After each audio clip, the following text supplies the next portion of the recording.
Hi everyone, and welcome to yet another podcast.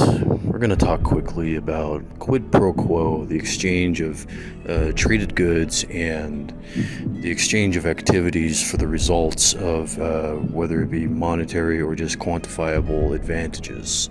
And we're going to begin with going back to the Jurassic Era of dinosaurs that were recognized for their bestiality, their sexuality was in beast mode, and the dinosaurs that were relevant to that were the Tyrannosaurus Rex, the Brontosaurus, the Stegosaurus.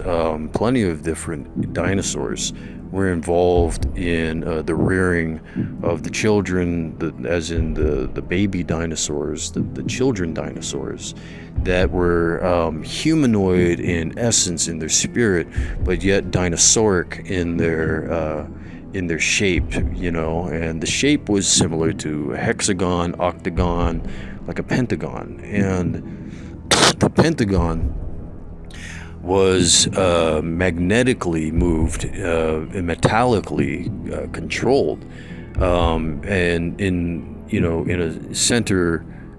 a center stage form where the Buddha was existent and crawled from one area to the next, kind of like you would see a cobra snake from Cobra Kai, karate.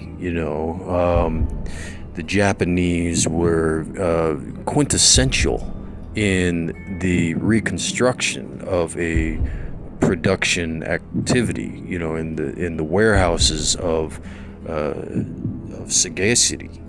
And when power plants and the scariness involved, the violent nature of the creatures and human beings that were dissatisfied with the roaming nature of quantifiable resources, as well as the qualitative qualia that was representable by the winning factions, the defeated factions, and the inglorious bastards, as the stories have already been told.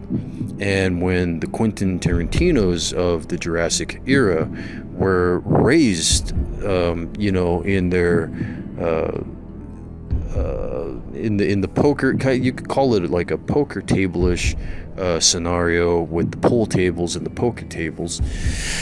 You limit that part of the story. You forget about it. You scramble. A lot of people scramble to find that information, and when the paperwork isn't present, then you notice that the notaries were responsible for the liquidity and the modality of the shapes of the dinosaurs in the oil rig factories, and the sexual objectifying is adjudicated by the most on high adjourner and the arbiters council and the community that oversees it, the board of committee, the CEO, the CFO.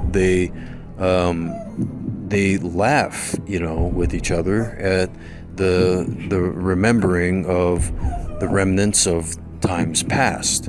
And that's as soon as it's past, and as soon as time presents itself in a more acrobatic type of way, then the figures involved are the people dancing, and you can't see the numbers, but you represent